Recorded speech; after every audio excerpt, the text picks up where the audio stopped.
आप खामोश करके दुनिया को खामोश कराते रहे, लेकिन आपने अपनी जुबान कभी रोकी नहीं। जो दिल में आया बोलते रहे। अच्छा लगा।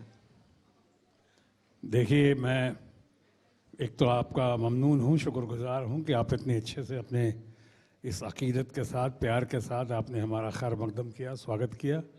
और यहाँ पे आए हुए तमाम लोगों का, जिन्होंने आपकी पूरी जो टीम है, आपके टेक्नीशियंस हैं, आपके फ्रेंड्स हैं, सपोर्टर्स हैं, वेल विशर्स हैं, मैं उनका भी एहसानमंद हूँ।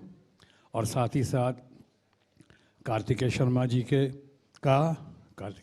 के पिताश्री, हमारे विनोद शर्मा जी, ये तमाम लोग बहुत अच्छे हैं, बहुत काबिल लोग हैं। और आपने जो चैनल शुरू किया है इंडिया न्यूज़, उसकी बहुत तारीफ़ है। उसकी अपनी क्रेडिबिलिटी है, एक छवि है, और मैं समझता हूँ दिन दुनी रात चौगनी रफ्तार से इसकी छवि में और अच्छा होगा, इसकी छवि और अच्छी होगी और नाम करेगा। इस कामना, शुभकामना, मनोकामना और प्रार्थना के साथ मैं आप तमाम लोगों का बहुत बहुत आभार प्रकट करता हूँ और धन्यवाद देता हूँ मुझे बुलाने के लिए। और आपने कहा है खामोश, ये खामोश शब्द कहाँ से आया मुझे खुद ही पता नहीं। अगर आपको पता चल जाए तो मुझे बता दीजिएगा, क्योंकि कितनी फिल्में की हैं, 250 से ज़्यादा फिल्में की होंगी, और उसमें कुछ जगह अंदाज़ पसंद आ जाता है लोगों को, कहीं कह दिया और पता पसंद आ गया। तो अगर मुझसे कई लोग पूछते हैं कि ये कहाँ से निकला, जैसे शाहरुख खान ने मेरी बेटी सोनाक्षी को कहा था कि आपके फादर का नाम, डायलॉग तो आइकॉनिक है, पूरे वर्ल्ड में फेमस है, खामोश। और बाद में पूछ भी रहे थे सोनाक्षी से कि किस फिल्म में था उनका, तो मैंने कहा कि मुझे तो पता नहीं है, लेकिन हाँ अंदाज़ पसंद आया होगा लोगों को, क्योंकि मैं हमेशा कहता हूँ अंदाज़े बयां हर बात को एक नई शक्ल दे देता है, वरना इस दुनिया में कोई बात नई बात नहीं। तो कहने का अंदाज है जो पसंद आ गया लोगों को, और आपको पसंद आया है राणा साहब, इसके लिए मैं आपका शुक्रगुजार हूँ।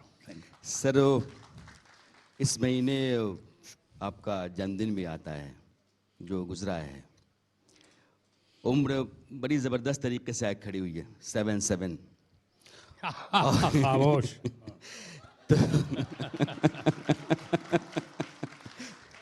सर, मैं पॉलिटिक्स में आऊँ और अच्छा, कुछ अच्छी खासी सामने इतनी अच्छी अच्छी लड़कियां बैठी हुई हैं, इस समय ये बात करके आपने मेरे इमेज जो खराब करने की कोशिश नहीं की सर, है। वो अगले आगे वाले 7 में 1 डालने में कोई फर्क थोड़ा सर, हटा करके 1 डाल देते हैं, बात खत्म हो जाती है। नहीं राणा साहब, मुझसे कई लोग पूछते हैं कि आपकी उम्र कितनी है या क्या उम्र हुई आपकी, तो मैं कहता हूं कि बहुत एडजस्टेबल है, फ्लेक्सिबल है। आप अपनी बता दीजिए, मैं अपना एडजस्ट कर दूंगा।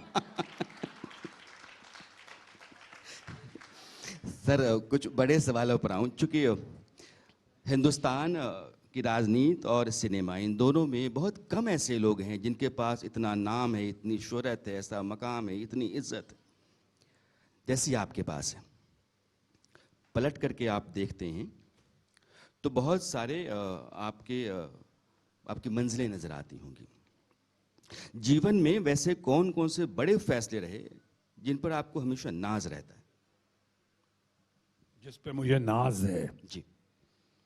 एक तो इस पे नाज है कि इस पर्सनल लाइफ से, अपनी सोशल रिस्पॉन्सिबिलिटी के तहत मैं पॉलिटिक्स में आया, और आज तक पॉलिटिक्स में जो कुछ मुकाम हासिल किया हमने, जहाँ तक भी पहुँचा हूँ, उसमें एक ख़ास बात ज़रूर रही है कि मेरे छवि पे, मेरे इमेज पे कभी किसी किस्म का आँच नहीं आया। उस पे हमें नाज है कि आज तक कभी 2 बार कैबिनेट मिनिस्टर रहा हिंदुस्तान में।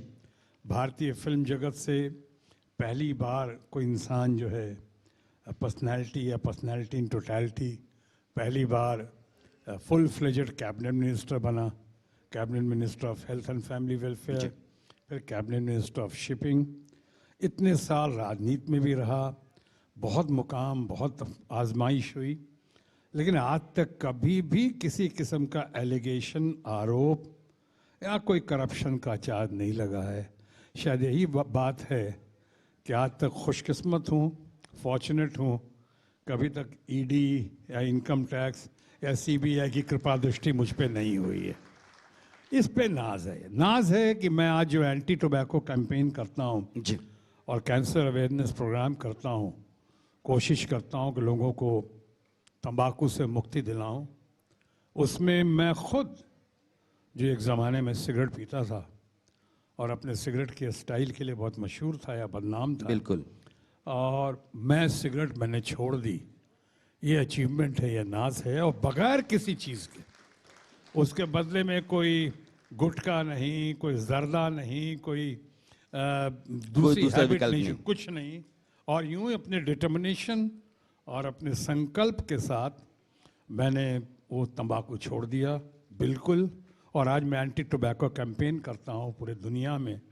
इस पे मुझे नाज है। आप वैसे लोगों में से हैं जिनका पैन इंडिया इम्पैक्ट है। बिहार का एक व्यक्ति बॉलीवुड में जा कर के वो सुपरस्टार होता है और आज की तारीख में पश्चिम बंगाल से वो सांसद होता है। आपने दोनों जीवन भरपूर जिया है, राजनीति और सिनेमा दोनों। आज मैं आपसे पूछूं कि दोनों में बुनियादी फर्क आपको क्या महसूस होता है? दोनों में कॉमन क्या आपको दिखता है? दोनों में अनकॉमन आपको क्या दिखता है? रानी जी, यहाँ पे रील लाइफ में और रियल लाइफ में वही फर्क है जो रील और रियल लाइफ में होना चाहिए और होता है। आसमान जमीन का फर्क है। वहाँ जैसे कई लोग कहते हैं, फिल्मों से बहुत लोग पॉलिटिक्स में आ जाते हैं, तो पूछते हैं ये फिल्म वाले पॉलिटिक्स में क्यों जा रहे हैं इतने, ऐसी क्या बात है? तो पहले मैं संक्षेप में जवाब दिया करता था, जो बहुत मशहूर भी हुआ। मैं कहता था हमेशा कि फिल्म में ग्लैमर है, ग्लैमर में लिमिटेड पावर है, जबकि पावर पॉलिटिक्स में पावर है और पावर में अनलिमिटेड ग्लैमर है। क्या बात। इसलिए लोग भाग भाग के आते हैं। आने में कोई हद नहीं है। जिनके अंदर कमिटमेंट है, जिनके अंदर मातृभूमि के लिए प्यार है, सोसाइटी के लिए जिनके लिए दिल दर्द है, ऐसे लोगों को आना ही चाहिए, चाहे किसी क्षेत्र में हो, या फिल्मों से हो, कि पत्रकार वर्ग हो, या किसान हो, जवान नौजवान, कोई भी आना चाहिए। और उसके बाद आने के बाद टिकने की उनके अंदर संभावना दिखनी चाहिए। उतार चढ़ाव के बाद इस कहावत को चरितार्थ करने की क्षमता होनी चाहिए उनमें कि when going gets tough the tough get going. मुसीबतों को वही पार कर सकता है जिसके अंदर मुसीबतों को सहने की, बर्दाश्त करने की क्षमता होती है। तो ये क्षमता बहुत ज़रूरी है, कैपेसिटी, ये एप्टीट्यूड, और उसके बाद फिर एटीट्यूड। अब रही बात, आपने कहा सुपरस्टार, राजनीति में भी माना आपने कहा, और आपने कहा फिल्मों में भी। दोनों में एक बात है, आपने कहा जो उस समय कह सकता था, मुझे लगा कहने में कहीं थोड़ा अहंकार की बू ना आ जाए, लेकिन अब मैं कह सकता हूँ आपके इस सवाल के बाद कि वो भी एक, आपने कहा बिहार से आया हुआ, पटना से आया, एक कटी फटी शक्ल लेकर सीधे फिल्मों की ओर गया। पहला आदमी पूरे बिहार से जो FTII में गया, फिल्म एंड टेलीविज़न इंस्टीट्यूट में, जो उस वक्त फिल्म इंस्टीट्यूट ऑफ इंडिया था, वहाँ एक्टिंग कोर्स किया। उसके बाद किसी को बगैर जाने हुए, ना मुंबई में, ना महाराष्ट्र में, ना पुणे में, पहली बार पटना से निकला, पुणे पहुँचा, पहली बार बिहार से निकला, जय महाराष्ट्र गया, किसी को नहीं जानता था। और अपनी बस एक क्षमता कहें या आत्मविश्वास कहें या पैशन कहें, उस पैशन को लेके मैं गया। और जो फिर बाद में हिस्ट्री है, कहानी है, आप जानते हैं कि बाद में फिर फिल्मों में कैसे कैसे कहाँ पहुँचा, राजनीति में भी कहाँ से कहाँ उड़ान आप लोग के आशीर्वाद से, सहयोग से भरी। लेकिन इसमें एक बात है जिस पे नाज किया जा सकता है, या लोगों को इंस्पायर किया जा सकता है, लोगों को मोटिवेट किया जा सकता है, ख़ासकर यंगर जनरेशन को। और वो ये है कि दोनों क्षेत्रों में, फिल्मों में भी और पॉलिटिक्स में भी, मेरे दूर दराज के रिश्तेदार का साया नहीं। कोई मेरा खानदान में जी। कोई फिल्मों में जूनियर आर्टिस्ट नहीं, म्यूजिक डायरेक्टर नहीं, कोई प्रोड्यूसर नहीं, कोई डायरेक्टर नहीं, कोई एक्टर नहीं। और उसी तरह राजनीति में मैं कैबिनेट मिनिस्टर बनता हूँ आप लोग के आशीर्वाद से, और वहाँ पे पूरे मेरे परिवार में एक आदमी कोई एमएलए नहीं, एमएलसी नहीं, कोई वहां पे पार्षद नहीं, कोई राजनीति में गया ही नहीं। अपने बूते खड़ा होने वाले लोग। शत्रुघ्न सिन्हा, जो कि समय की कमी है, लेकिन कुछ लोगों का मयार इतना बड़ा होता है, शख्सियत इतनी बड़ी होती है कि समंदर की तरह होते हैं। जितने आप गोते लगाएं, वो मोती वाली सीप जो है ना, वो आपके हाथ में आती रहती हैं। तो आपकी ज़िंदगी में आपके अनुभव के दायरे से होकर के जितना गुजरा जाए, बहुत कुछ निकल सकता है। बातचीत आपके साथ बहुत लंबी चल सकती है, लेकिन आपने वक्त दिया, आप आए, बहुत बहुत धन्यवाद आपका, बहुत बहुत शुक्रिया। बहुत बहुत शुक्रिया आपका Rana ji, thank you very much.